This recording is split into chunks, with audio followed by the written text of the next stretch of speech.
Farage, though, has came out and delivered a shocking announcement with regard to it. In today's video, we will discuss it, whilst also going over all of the latest news from up and down the country. But first, hit the like button and subscribe to the channel and join our fast-growing community. Nigel Farage has claimed Reform UK MPs were banned from discussing Southport suspect Axel Rudakubana in Parliament. The Clacton MP says he submitted a written question to Home Secretary Yvette Cooper, asking if Rudakubana had ever been referred to the Counter-Terrorism Prevent Initiative. However, Farage has said he was told by the Commons authorities that he could not ask about the matter because of the ongoing court case. Prime Minister Sir Keir Starmer has warned that senior politicians can either support the police work on the Southport case or undermine it amid accusations of a cover-up over what was known about the alleged attacker. Rudakubana appeared via video link at Westminster Magistrates Court on Wednesday, refusing to speak during the short hearing and keeping his grey sweatshirt pulled up over his mouth and nose. The 18-year-old is accused of possessing ricin and an Al-Qaeda document, as well as murder and attempted murder. Police and prosecutors have not said whether or not the accused was ever referred to the Anti-Terrorism Prevent Initiative, one of the speculative questions Farage has been asking since July. Farage wrote in The Telegraph, "The day after the 3 Southport killings, I could see that certain key facts about this atrocity had fallen into a vacuum. This had led to unhelpful online speculation. It struck me as vital for the public to know more. I understand the importance of not prejudicing a future trial, but in the current climate, there appears to be no room to separate the ongoing legal process from the questions that I posed over the summer. This is deeply troubling."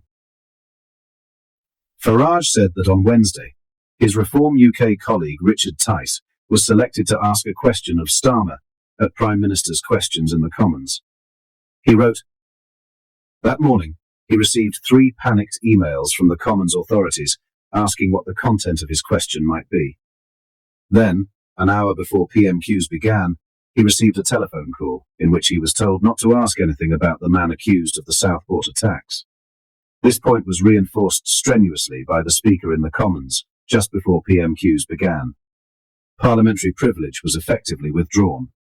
Boston and Skegness MP Tice asked the Prime Minister whether he agreed that it is important in incidents of terrorism that the authorities put out more information sooner in order to prevent an information gap. Starmer replied that MPs can either support the police in their difficult task, or they can undermine the police in their difficult task. I know which side I am on. Farage says that Starmer's government has been very effective in using fear to shut down public debate that it considers inconvenient, adding that he cannot permanently dodge the questions that have arisen about the handling of the Southport attack.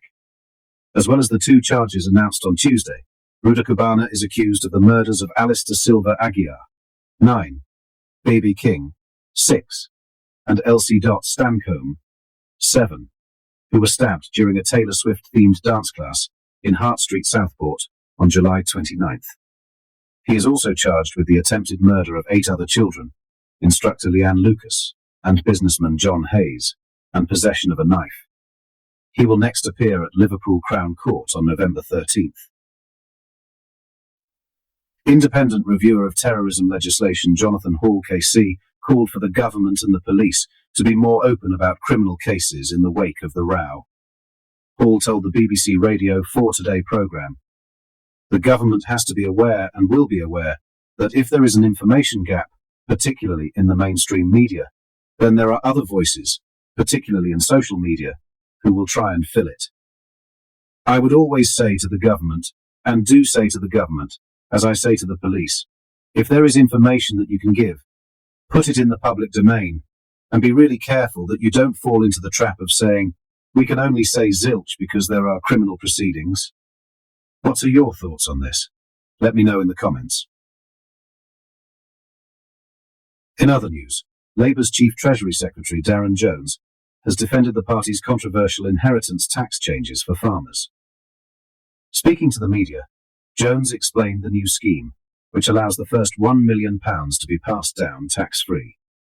He was grilled by Stephen Dixon and Ellie Costello, with the latter citing a comment made by a farmer on the People's Channel, claiming the government is biting off the hand of someone that feeds you.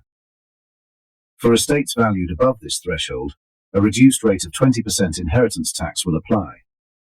Jones emphasized that the changes primarily affect larger estates, stating, "Over half of that just went to 63 estates in the country, with an average value of about £8 billion. He assured that most small and medium-sized farms would remain largely unaffected by the new policy. Farmers have expressed deep concerns about the inheritance tax changes. James Fairley, a seventh-generation farmer, told British Stan the policy could be D-Day for agriculture. He warned it threatens the tradition of passing farms through generations. Bizza Walters, a 26-year-old Warwickshire farmer, told Sky News she might have to sell land to pay the tax if her family members died.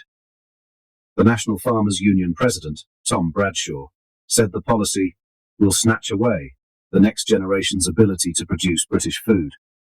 Many farmers fear the changes could lead to increased food prices and reduced domestic food production.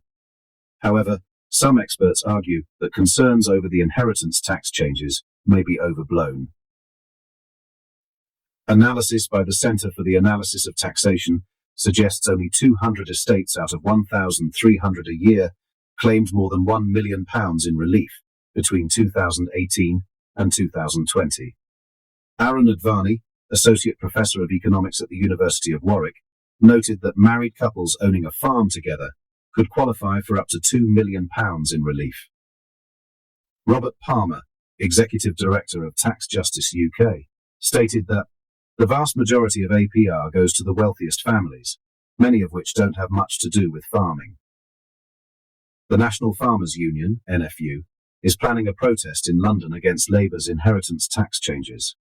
James Fairley, speaking to the media, emphasised the rarity of such action from the NFU, stating, "The fact they have already organised a march in London shows you how monumental this is." Conservative MP Greg Smith criticised the budget as a full-frontal financial attack on our farmers in Parliament. The Liberal Democrats have also announced their opposition to the changes, with party leader Ed Davey claiming it could affect about half of all farms. What are your thoughts on what we discussed in today's video? Let me know down in the comments section below.